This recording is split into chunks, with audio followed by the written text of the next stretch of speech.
میں آپ کو جہاں بہت مایوسی ہے اور فرسٹریشن ہے وہاں آپ کو کچھ امید بھی نظر آنے لگے گی. اور پھر میں کچھ سجیشنز شیئر کرنا چاہتا ہوں تحریک انصاف کی سپورٹنگ لیگل کمیونٹی کے لیے. اور میرا خیال ہے کہ وہ سجیشنز اس موجودہ صورتحال کے اندر اگلے چند 4-5 دنوں کے اندر اس پہ بھرپور طریقے سے عمل کیا جائے, امپلیمنٹ کیا جائے, تو تحریک انصاف کی لیگل کمیونٹی کو, عمران خان کے چاہنے والوں کو, پاکستان کے لوگوں کو, سب سے بڑی بات ہے یہ تو مطلب ایک بات ہی بن گئی, ہم پہ الزام ہی لگ گیا عمران خان اور تحریک انصاف کا. یہ بات ہے پاکستان کی. یہ بظاہراً لگتا ہے کہ جو کچھ ہو رہا ہے اس کا تعلق عمران خان کے ساتھ ہے, اس کا تعلق تحریک انصاف کے ساتھ ہے, اس کا تعلق صرف الیکشن کے ساتھ ہے. نہیں, یہ جو کچھ ہو رہا ہے اس کا تعلق پاکستان کے مستقبل کے ساتھ ہے. پاکستان کے 24 کروڑ لوگوں کے مستقبل کا یہاں پر سوال ہے, ورنہ ہمیں اتنا وقت اس کے اوپر ضائع کرنے کی ضرورت نہیں تھی. اگر یہ کسی ایک سیاسی جماعت کا مستقبل ہوتا, اگر کسی سیاسی جماعت کا مستقبل ہوتا تو ملک بدر ہونے کے, ایگزائل میں رہنے کے لیے ٹھڈے کھانے کی ضرورت نہیں تھی. یہ معاملہ پاکستان کے وجود سے اس کا تعلق ہے, اس کے مستقبل سے تعلق ہے, اور پاکستان کے وجود کا ہماری شناخت کے ساتھ تعلق ہے. ہم نیو یارک میں رہیں, واشنگٹن میں رہیں, ٹیکسس میں رہیں, لندن میں رہیں, برطانوی پاسپورٹ کیری کریں, امریکی پاسپورٹ کیری کریں, کینیڈا کی ہمارے پاس سٹیزن شپ ہو, آسٹریلیا نیوزی لینڈ میں رہتے ہوں, یا کہیں پر بھی ہم رہتے ہوں, پاکستان کی جو شناخت ہے, اس کا جو وجود ہے, وہ ہمارے وجود کے لیے, ہماری شناخت کے لیے, ہماری سائیکولوجیکل اور مٹیریل ویل بینگ کے لیے بہت ضروری. اب اس چیز کے اوپر آئیں کہ جو دونوں چیزیں ہوئیں وہ کیوں ہو رہی ہیں. دیکھیں, پاکستان میں چودھری نظام الدین صاحب کی جو اسٹیبلشمنٹ ہے وہ اس نتیجے پہ پہنچ چکی ہے گزشتہ 24 گھنٹوں کے یا 48 گھنٹوں کے واقعات سے, اور میں نے پچھلا ویلاگ بھی اسی حوالے سے کیا تھا. یہ بات بالکل واضح ہو جاتی ہے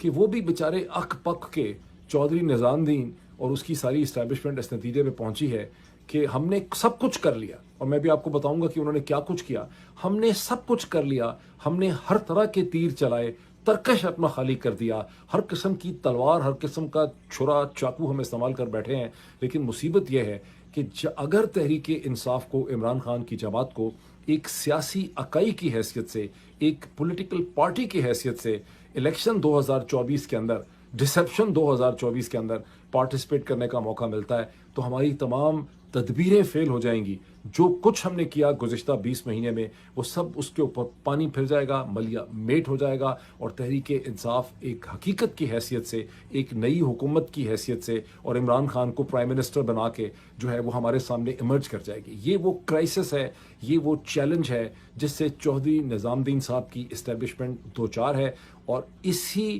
کانٹیکس کو, جب تک اس کانٹیکس کو ہر لمحے, ہر سیکنڈ, ہر مومنٹ آپ اپنے ذہن میں نہیں رکھیں گے, جو کچھ ہوا ہے پشاور ہائی کورٹ میں, جو کچھ ہو رہا ہے سپریم کورٹ میں, جو کچھ ہو رہا ہے سڑکوں میں, جو ذرائع ابلاغ کر رہے ہیں, جو مختلف اسٹیٹمنٹ دے رہے ہیں, اس کو آپ نہیں سمجھ سکیں گے. سو گول یہاں پہ کیا ہے؟ اچھا, پہلے میں تھوڑا سا آپ کو یہ بتا دوں کہ 3 فیزز ہیں چودھری نظام الدین کی اسٹیبلشمنٹ کے, عمران خان اور تحریک انصاف کو کنٹرول کرنے کے. پہلا وہ فیز ہے جہاں مارچ اپریل میں, اور اس سے بہت مہینے پہلے سے کام شروع تھا کہ ایک ڈمی قسم کی موومنٹ چلا کر, سو کالڈ اپوزیشن کی موومنٹ چلا کے, جو ٹوٹلی جل باجوہ چلا رہے تھے پیچھے سے, اس کے ذریعے عمران خان کو حکومت سے نکالا گیا. یہ وہ فیز ہے جس کو آپ چاہے تو مارچ 2022 سے شروع کریں, اور یہ اختتام پذیر ہوتا ہے 3 نومبر 2022 میں, جب عمران خان کے اوپر قاتلانہ حملہ ہوتا ہے. یہ وہ فیز ہے جو بڑا انسپریشنل فیز ہے, بیکاز عمران خان سے حکومت تو چھین لی جاتی ہے, لیکن عمران خان 75 یا 50 جلسے ایسے کرتے ہیں